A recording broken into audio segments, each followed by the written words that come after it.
Hello વિદ્યાર્થી મિત્રો, રાધે રાધે. તો વિદ્યા સહાયક ભરતી 2026 છે તે વિશે આપણે આજે વાત કરવાના છીએ મિત્રો. તો સમજો કે આપણા માટે આગળ શું થશે, ભરતી પ્રક્રિયા પૂર્ણ થશે, ક્યારે પૂર્ણ થશે, જે આપણે બધા અંદાજા લગાવતા હોઈએ છીએ મિત્રો, એમાં કંઈક ને કંઈક અડચણો આવતી હોય છે. તો આજે આપણે વિદ્યા સહાયક જે 11,000 વિદ્યા સહાયકની ભરતી છે એના વિશે વાત કરવાના છીએ. તો અત્યારે શું થઈ રહ્યું છે, તો સૌપ્રથમ તો આપણે જોઈએ ને મિત્રો, તો 11,000ની વિદ્યા સહાયક ભરતી હોય કે ટેટની એક્ઝામ લેવાની હોય, આંદોલન સિવાય આપણું ક્યાંય કામ થતું જ નથી. શું કામ આમ કહીએ છીએ? તો મિત્રો તમને ખબર હશે કે સૌપ્રથમ જ્યારે પણ આપણે ટેટ 1ની પરીક્ષા લઈ આવી હતી ત્યારે પણ રજૂઆત કરી હતી, પછી ભરતી લઈ આવવા માટે પણ રજૂઆત, ફાઇનલ આન્સર કીમાં રિવાઇઝ આન્સર કી માટે પણ રજૂઆત, અને પછી ભરતી લઈ આવવા પછી તો કે પાછું પીએમએલ લઈ આવવા પણ રજૂઆત. હવે તો ફાઇનલ જે એફએલએમ છે ને, ફાઇનલ મેરિટ લિસ્ટ મિત્રો, એ લઈ આવવા પણ હવે જો આંદોલન ન કરવું પડે તો સારું. શું કામ આપણે આમ કહી રહ્યા છીએ મિત્રો? તો તમને ન્યૂઝ મળી ગયા હશે કે ફરી પાછી જે 11,000 વિદ્યા સહાયકની ભરતી છે એના માટે જે ઓબીસી કેટેગરીને 27% અનામત મળે છે. કેટલું? 27%. જે કાયદા પ્રમાણે કેટલું હોય છે? 27%. પણ રોસ્ટર મુજબ તે ઓછું મળતું હોય છે, અથવા તો જે જગ્યાઓ ભરેલી હોય છે એના કારણે જે જગ્યાઓ ખાલી હોય એના આધારે રોસ્ટર બનતું હોય છે. બરાબર, એ આપણો વિષય નથી, પણ છતાં પણ આપણે કહી રહ્યા છીએ કે રોસ્ટર મુજબ જગ્યાઓ આવતી હોય છે.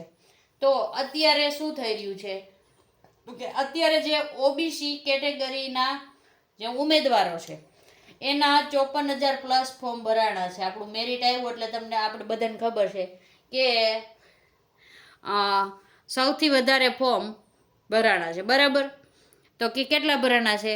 તો કે 54,000 જેટલા મારા ખ્યાલથી, એટલે કે સમજી લો ને કે 60% જેટલા ઉમેદવારો છે. કેટલા?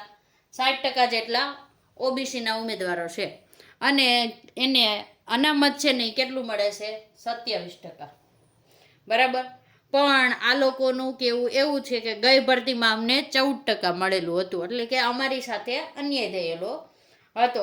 એના માટે જે ઓબીસીના ઉમેદવારો છે એ ગાંધીનગર વિદ્યા સમીક્ષા કેન્દ્રએ રજૂઆત કરવા ગયા હતા, અને ત્યાં લોકોએ રજૂઆત કરેલી છે કે અમને પૂરેપૂરું 27% અનામત આપવામાં આવે. કેટલું? 27%. અને જો આ 27% અનામત નહીં આપવામાં આવે તો અમે શું કરશું? તો કે આંદોલન કરશું. ક્યાં માર્ગે? તો કે ગાંધી ચિંધ્યા માર્ગે આંદોલન કરશું. અને એમ છતાં જો મેળ નહીં આવે, ગાંધી ચિંધ્યા માર્ગે આંદોલન કરશું અને છતાં મેળ નહીં આવે તો કોર્ટમાં રીટ દાખલ કરીશું, એવું પણ કીધેલું છે. કોર્ટમાં રીટ દાખલ કરીશું. બરાબર, આવું ઓબીસીના ઉમેદવાર મિત્રોનું કેવું છે. તો હવે તો આપણે આગળ શું થશે ને એ અત્યારે મિત્રો ના ખબર પડે. શું કામે?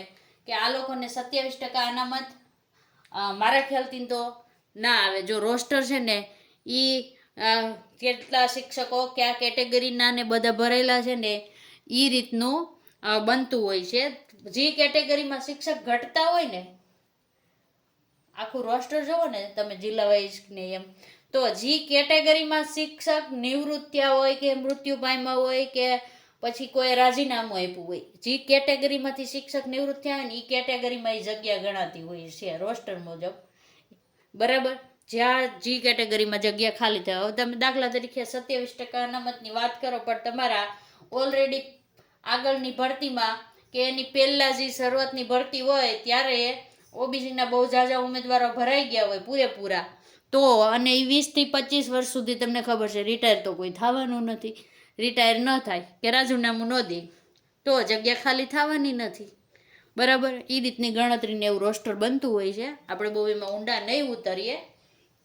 બરાબર, તો રોસ્ટર મુજબ જગ્યા કેટલી આવશે, કેટલા ટકા આવશે ને આપણે અત્યારે ના કહી શકીએ. આ મિત્રોનું કહેવું એમ છે કે પૂરી 27% આપી દો.